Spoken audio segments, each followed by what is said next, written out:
तो आइए हम लोग ध्यान दें एक नई कविता की ओर। हो गई है पीर पर्वत सी, दुष्यंत कुमार द्वारा रचित। यह कविता नहीं बल्कि अपने आप में एक शेर व शायरी है। आप लोग जानते हैं ना, शायरों का अंदाज थोड़ा अलग होता है। जब आप पढ़ोगे तो आपको एक अलग मिठास लगेगा। उर्दू के भी कुछ शब्द इसमें मिलेंगे, और जब शेर व शायरी को हम लोग कई पंक्तियों को एक साथ मिला देते हैं तो वो गीत के रूप में गाया जाता है, गाकर सुनाया जाता है धुन में, एक लय के साथ, छंद के साथ, और तब वो बन जाता है गज़ल। तो सबसे पहले दुष्यंत कुमार के बारे में हम लोग जाने। ये हमारे 12th class waste Bengal board के पाठ्यक्रम में है। हो गई है पीर पर्वत सी। बहुत ही लोकप्रिय कवि दुष्यंत कुमार जी, इनका जन्म 1933 ईस्वी में राजापुर नवादा में हुआ था, बिजनौर जिले में।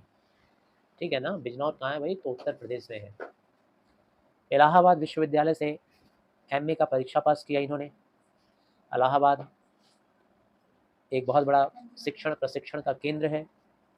इसके पश्चात दुष्यंत जी स्वतंत्र लेखन करने लगे। स्वतंत्र लेखन यानी इंडिपेंडेंट राइटर बन गए और कविताएं रचित करने लगे।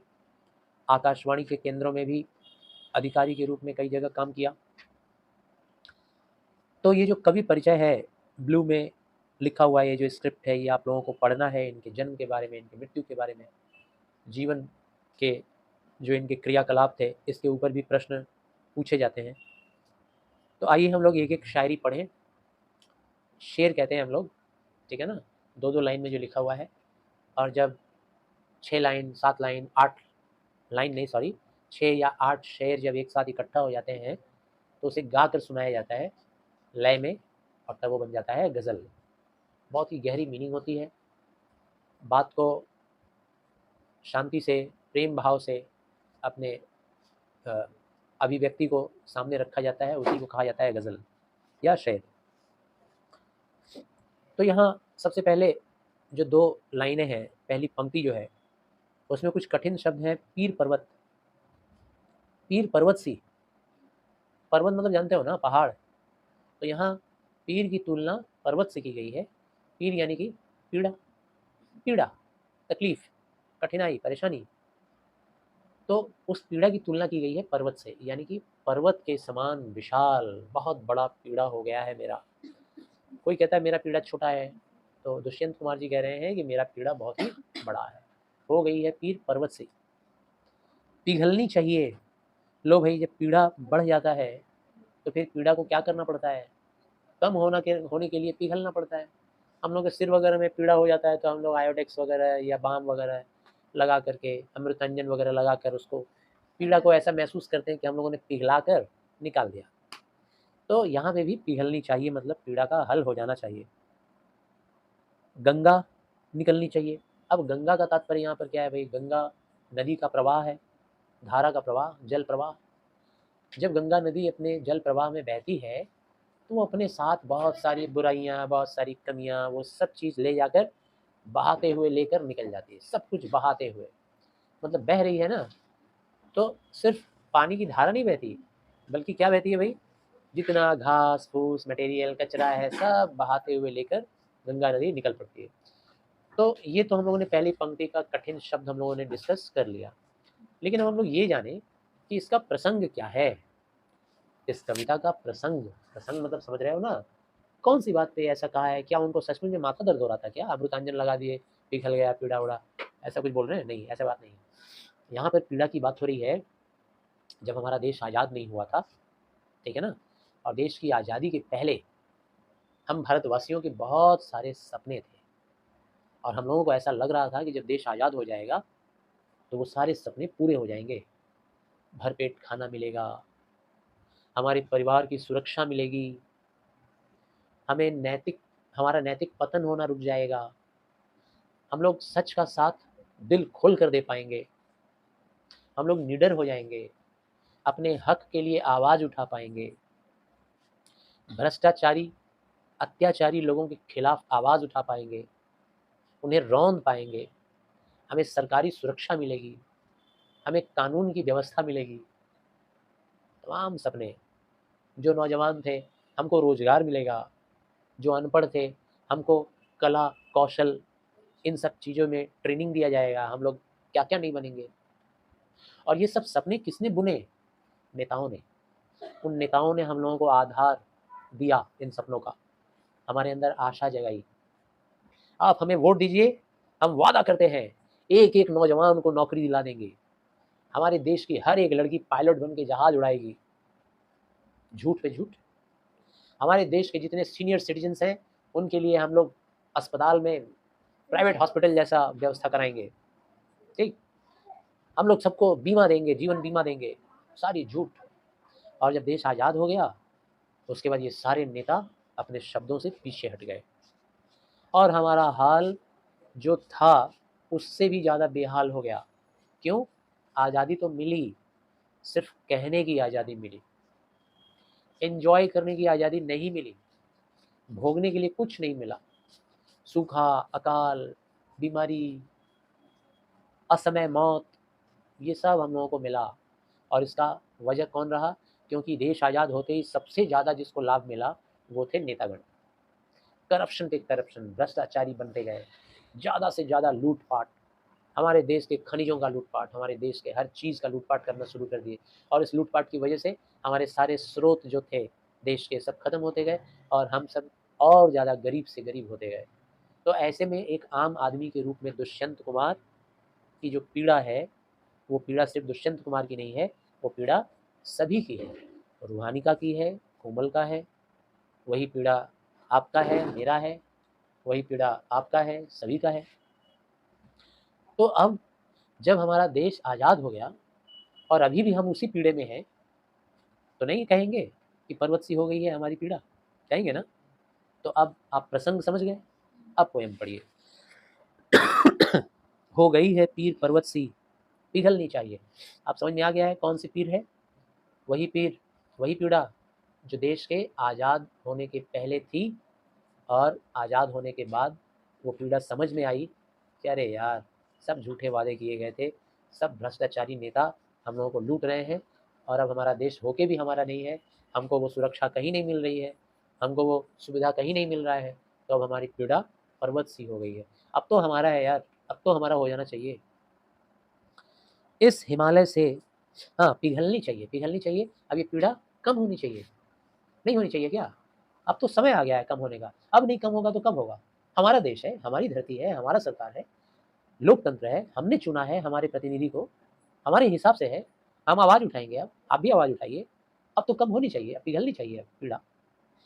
इस हिमालय से कोई गंगा निकलनी चाहिए। हिमालय और गंगा का तात्पर्य इसलिए बताया गया है, पिघलना शब्द दिया गया है ना, तो हिमालय अगर पर्वत सा है, इमेजिन कीजिए, कल्पना कीजिए, हिमालय अगर पर्वत सा है, तो वो कैसे छोटा होगा? पिघल कर छोटा होगा। जब वो पिघलेगा तो वो पीड़ा, हिमालय सा पीड़ा छोटा हो जाएगा पिघल कर। और फिर पिघल कर वो नदी की धारा जैसा गंगा जब बहेगा, कल्पना करो कि हिमालय के ऊपर का जो हिम है, बर्फ है, वो पिघल रहा है और पिघल कर के नीचे वही गंगा बन के आ रहा है। और गंगा बन के जब आ रहा है तो सारे कचरे और पॉल्यूशन जितने रास्ते में पड़ रहे हैं सबको बहाते हुए ले जा रहा है, साफ करते ले जा रहा है। तो कल्पना करो कि हमारे राजनीतिक क्षेत्र में, भारतवर्ष में ऐसा ही हमारा पीड़ा, आम मानस का जो जनमानस का पीड़ा है वो हिमालय जैसा है और वो पिघलना चाहिए। अब हमारा पीड़ा जब पिघलेगा तो वो नदी का धारा बन के निकलेगा और सारे राजनीतिक भ्रष्टाचारियों के भ्रष्टाचार को बहाते हुए, सारे अत्याचार भ्रष्टाचार को बहाते हुए लेकर बाहर निकल जाएगा, हमारी पीड़ा को कम कर देगा। इस हिमालय हाँ, सॉल्यूशन है एक तरह से। तो इस हिमालय से कोई गंगा निकलनी चाहिए। इस हिमालय से यानी इस पीड़ा से कोई ना कोई गंगा, कोई ना कोई गंगा निकलनी चाहिए। भाई कोई ना कोई का तात्पर्य क्या है? भाई जिस गंगा का हम लोगों ने उम्मीद किया था सरकार का, वो तो सरकार आया और देख लिया हम लोग, कोई गंगा नहीं निकला।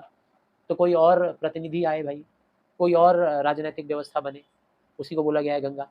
ऐसी गंगा बने जो इन भ्रष्टाचारियों, अत्याचारियों के अत्याचार को, भ्रष्टाचार को बहा के लेके निकाल दे। ठीक है ना? आज यह दीवार पर्दों की तरह हिलने लगी, शर्त लेकिन थी कि ये बुनियाद हिलनी चाहिए। आज ये दीवार और बुनियाद 2 बातें हैं।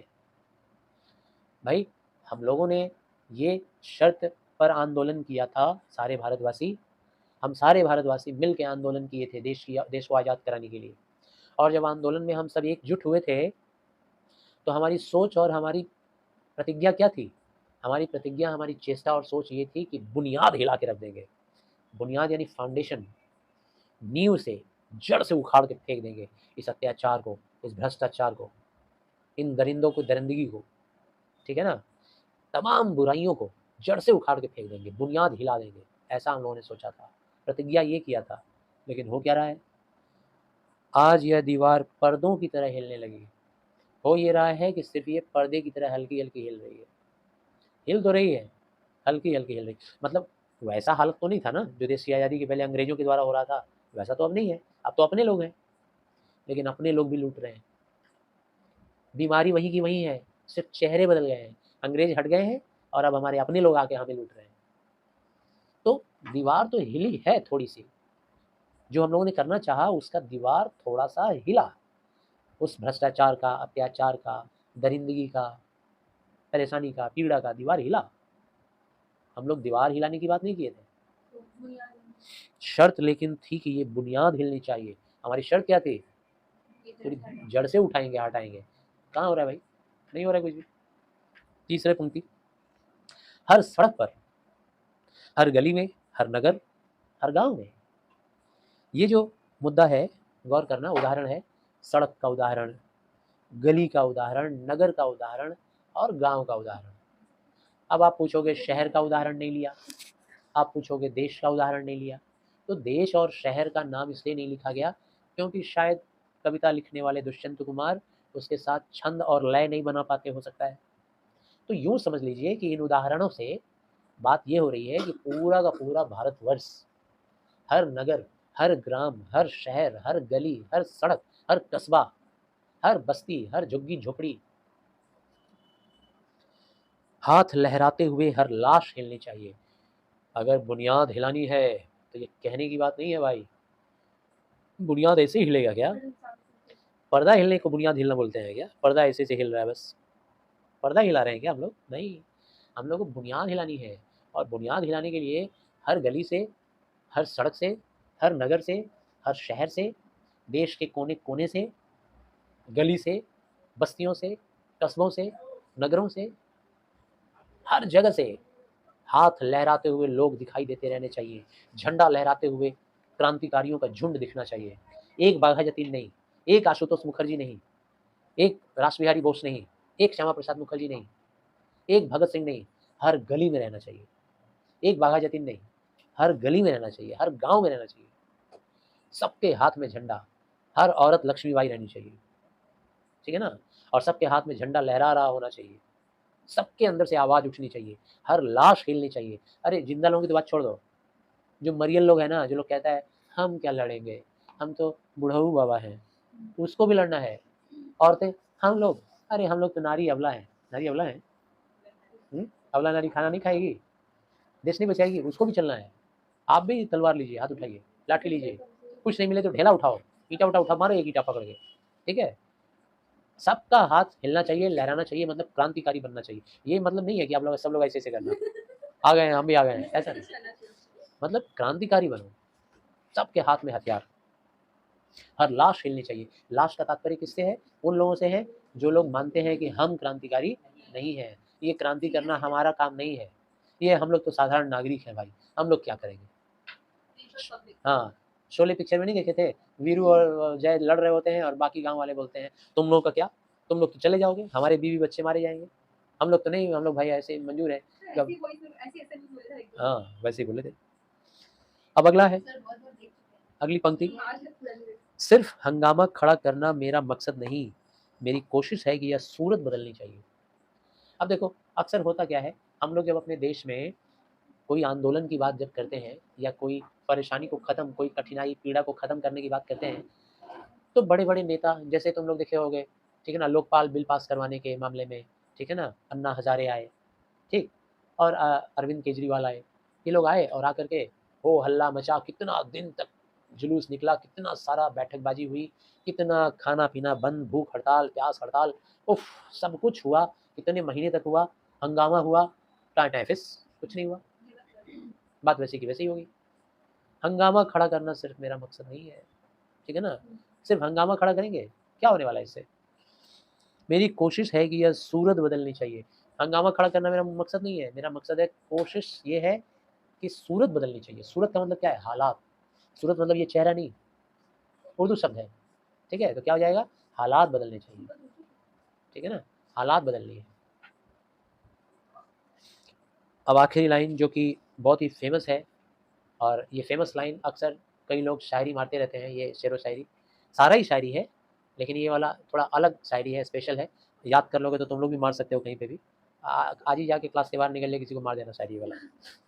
मेरे सीने में नहीं तो तेरे सीने में सही, हो कहीं भी आग लेकिन आग जलनी चाहिए, ठीक है ना? तो ये हम थोड़ा शायरी के अंदाज में पढ़े नहीं, जल्दी जल्दी खत्म करना है, वीडियो लंबा ना हो इसलिए। नहीं तो शायरी के अंदाज में पढ़ेंगे तो उसको 3-4 बार दोहराते रह जाएंगे, है ना? कई बार देखते नहीं हो, एक ही लाइन को कई बार दोहराता है शायर। मेरे सीने में नहीं तो तेरे सीने में सही, मतलब भाई ये जो चिंगारी है ना, जो कि आग को भड़काती है। चिंगारी क्या करती है? जैसे आप गैस का ओवन जलाने जाते हो, चूल्हे का, तो चिंगारी लाइटर का मारते हो ऐसे टक टक टक, तो उसमें से चिंगारी निकलती है। एक चिंगारी से फट करके लौ धधक उठता है ना? चिंगारी बहुत बड़ी चीज़ है आग को भड़काने के लिए। कहीं पे लोग गर्म हैं, चिढ़े हुए हैं, परेशान हैं, वहाँ चिंगारी मार दो हल्का सा, आग लग जाएगा तुरंत। अनुभली बोलता है, आग लगा दो, आग लगा दो, आग लगा दो, ठीक है ना? तो मेरे सीने में नहीं, अच्छा मेरे सीने में अगर आग नहीं है, कोई बात नहीं, हो सकता है मैं बूढ़ा हो गया, मेरे सीने की आग बुझ गई, मेरे अंदर क्रांति की अब वो ज्वाला नहीं है, हो सकता है ज्वाला है भी तो शरीर काम नहीं कर रहा है, कोई बात नहीं, मेरे सीने में ना सही, तेरे सीने में सही। आंसर की बात बाद में करेंगे, रुक जाओ थोड़ा सा, मरने के बाद का बात नहीं है। मेरे सीने में नहीं, अगर मेरे सीने की में आग नहीं है मान लो, तो कोई बात नहीं, तुम्हारे सीने में आग रहे, कहीं भी आग हो, कहीं भी रहेगा, चलेगा। रुक जाओ, रुक जाओ, रुक जाओ, रुक जाओ, कहीं भी आग हो चलेगा, लेकिन आग जलनी चाहिए। भाई आग जलनी चाहिए मतलब, मान लो ये जो हम लोग बात कर रहे हैं सूरत बदलने का भारतवर्ष का, ये जो पीड़ा को पिघलाने की बात कर रहे हैं, ये जो भ्रष्टाचार अत्याचार को खत्म करने की बात कर रहे हैं, तो ये सिर्फ अकेले मेरे चिल्लाने से या हू हल्ले मचाने से तो होगा नहीं। हर गली, हर नगर, हर जगह से सबको इसमें हिस्सा लेना होगा, भाग लेना होगा, और भाग ही सिर्फ नहीं लेना होगा, दिल में आग लगाकर जुनून के साथ जाना होगा। और अगर ये मेरे सीने में आग कम है तो कोई बात नहीं, तेरे सीने में सही, आग हो कहीं भी लेकिन आग जलनी चाहिए। भाई आग जलेगी तभी जुनून होगा, और जब जुनून होगा तभी तुम कुछ कर गुजरने के लिए क्रांतिकारी बन पाओगे, और तभी कुछ बदलाव ला पाओगे। तो ये था इसका पूरा सार। आशा करते हैं कविता आपको समझ में आई, इसका प्रसंग भी मैंने समझाया, कठिन शब्दों के बारे में भी चर्चा हुई। वीडियो को देखिए और पसंद आए तो लाइक कीजिए, सब्सक्राइब कीजिए। धन्यवाद।